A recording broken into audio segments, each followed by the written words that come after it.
They told me not to come home for the family holiday because my sister did not want me there. Those were my mother's exact words, spoken softly, like an apology she did not mean. I remember standing in my kitchen, phone still warm in my hand, staring at the half-packed bag on the chair. Outside, the city was already dressed for celebration. Inside, everything went quiet. No argument. No fight. Just a clean exclusion, delivered politely. That hurt more than shouting ever could. So I booked a hotel room instead. On the first night, I sat alone at a small table near the window, pretending the clinking cutlery around me did not matter. I kept my eyes on my plate. That was when the parents at the next table noticed me. The mother smiled first. The father pulled out a chair. "Would you like to join us?" he asked. 2 years later, my real parents would find out what that invitation changed at my birthday party. I was the quiet one in my family, the child who learned early that silence caused less trouble than truth. My sister was louder, sharper, always needing the room to tilt in her direction. My parents followed that tilt without noticing. If she wanted something, the house rearranged itself. If I wanted something, I learned how to want it quietly. Growing up, I was described as understanding. That word followed me everywhere. When plans changed, I understood. When birthdays were combined, I understood. When my achievements were mentioned quickly and hers were celebrated slowly, I understood. Understanding became my role, not my choice. I moved out young, not dramatically, just logically. Less noise. Less waiting. I built my life piece by piece, stable job, calm routines, friendships that did not require me to shrink. Yet every holiday, every family event, I was reminded that I was still optional. Invited late. Seated at the edge. Spoken over. The phone call about the holiday was not new behavior. It was just the first time no one tried to soften it. "Your sister does not want you." As if that settled everything. What surprised me was not the rejection, but how clean it felt. No confusion. No false hope. Just clarity. I realized, sitting alone in that hotel restaurant later, that I had spent years trying to earn space in a family that had already decided how much room I deserved. That realization did not make me angry. It made me attentive. Even after I moved out, the pattern continued. Family messages arrived with careful omissions, invitations just for my sister, updates about plans I was never meant to know, holiday decorations discussed as if I had no opinion. My birthday cards contained generic congratulations, never a line acknowledging the work I had done, the sacrifices I had made. During calls, their tone shifted when I spoke. My mother's voice softened, almost guilty, before redirecting to my sister. My father cleared his throat mid-sentence, as if pausing to consider whether my words deserved attention. In video calls, I learned to notice the sideways glances and the almost imperceptible tightening of lips when I entered the frame. Every subtle insult built a quiet pressure inside me. Invitations arrived too late to attend events properly. Stories were told about me in my absence, always half true, always leaving me out. A misplaced word here, a condescending "you'll understand" there, all carefully calculated, whether consciously or not, to remind me that I was not central. At one family dinner, my sister mentioned a vacation we had all planned except me, laughing as if my absence were a joke. I smiled politely, sipped my water, and nodded, but the knot in my chest tightened. The camera flashed in my memory. The way the table was arranged, the chairs, the empty space where I would have Saturday. It was not dramatic. No shouting. No accusations. Just the quiet repetition of exclusion and small betrayals. Each one seemed insignificant alone, but together, they formed a mosaic of neglect that I would not forget. I realized then that my patience had limits, and my silence was not weakness. I remember the morning clearly. I sat at the hotel window, the city waking slowly beneath a soft grey sky, and scrolled through yet another series of family messages. My sister's voice echoed in my head, her casual dismissal, her smug little victories, the way my parents had quietly reinforced her world while mine was treated like an afterthought. For years, I had bent, explained, justified, and excused. I had waited politely, smiled at the tiny gestures that never reached me, and accepted that being understanding meant always deferring. But something in me shifted that day. I realized that nothing I had done had changed their perspective. No number of calls, no measured tone, no patience had altered the way they treated me. It was not anger that struck first. It was clarity. I understood that their indifference was not personal cruelty. It was habit. A habit I could no longer accommodate. I could either continue shrinking into the shadows of their lives, or I could step forward and claim my own space, on my terms. I booked my own holiday. Alone. Not lonely, just mine. I dressed carefully, sat at a table facing the street lights, and let the city's quiet hum fill the room. That's when they came into my life, strangers, yes, but warm, attentive, welcoming. Their simple invitation, a gesture I had not anticipated, felt revolutionary. In that moment, I realized revenge did not have to roar. It could be quiet, deliberate, and deeply satisfying. I would no longer wait for permission to exist fully. My life, my rules, my family, chosen, not inherited. I did not announce my decision.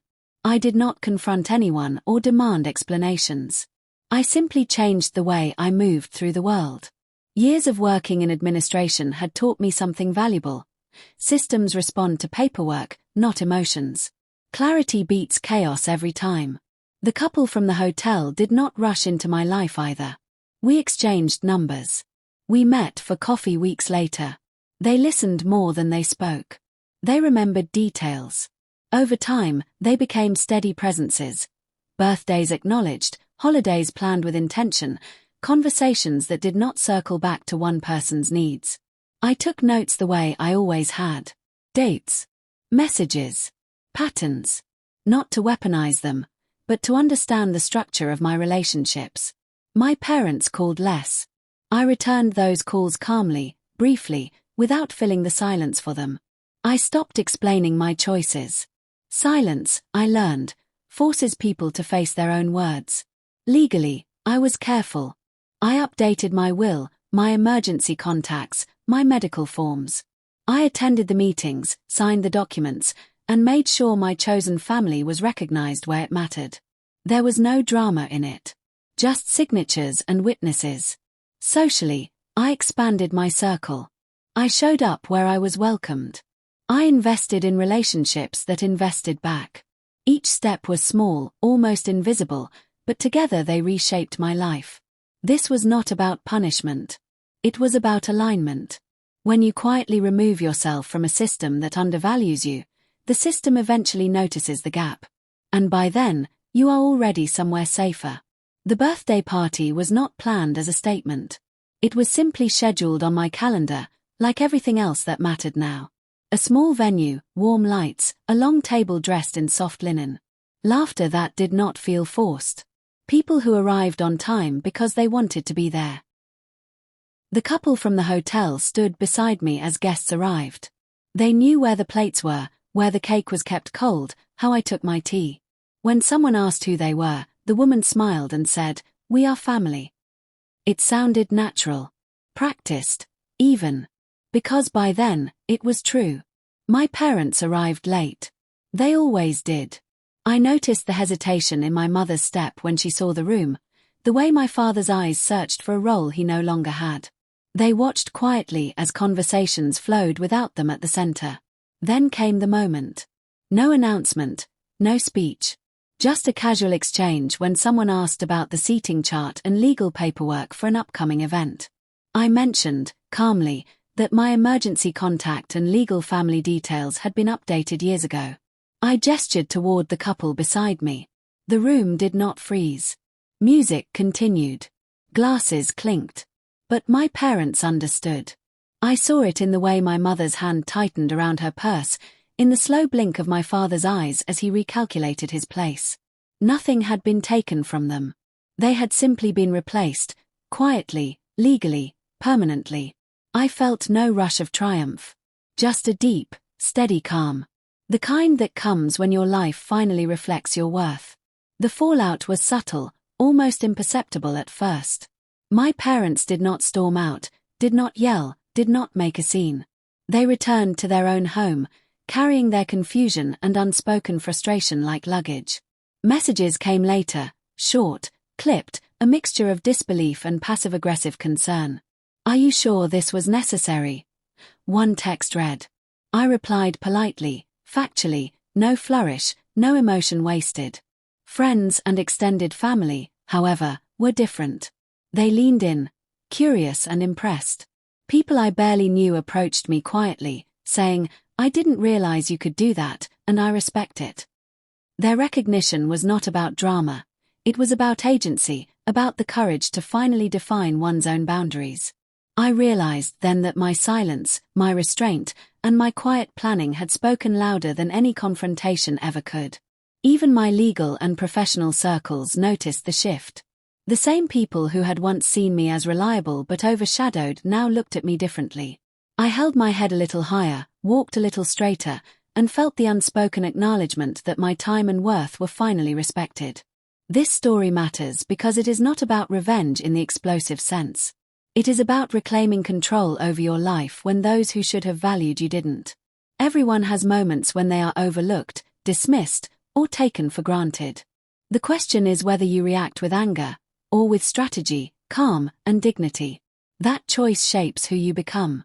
And in that quiet power, the people who underestimated you finally notice, whether they like it or not. In the weeks that followed, life settled into a rhythm that felt almost surreal. I no longer carried the weight of proving myself to those who had undervalued me. Mornings were quiet but full, spent planning projects, laughing with my chosen family, and enjoying the freedom of decisions made without guilt or permission. The hotel couple, now my legal guardians, became my anchors, a reminder that love and loyalty are earned, not inherited. I reflected often on the past, on the subtle betrayals and the small moments that had built into years of quiet resentment. I felt no bitterness, only clarity. Every slight, every exclusion, had been a signpost, pointing me toward the life I was meant to claim. The calm, silent revenge, the quiet reclaiming of my own agency, had worked better than any confrontation ever could. Looking forward, I knew boundaries would continue to matter. I would not allow old patterns to creep back in, no matter how politely presented. And I would continue to surround myself with people who saw my worth, respected it, and nurtured it. My chosen family was not just a legal formality. They were proof that care, respect, and commitment could exist without obligation or blood. As I watched my parents awkwardly interact with the people who had replaced their old roles, I felt no triumph, only peace. The power was in calm, in quiet certainty, in living a life they could not dictate. I poured myself a cup of tea, glanced at the room filled with laughter, and whispered to myself, "Some doors close to open the ones you were meant to walk through."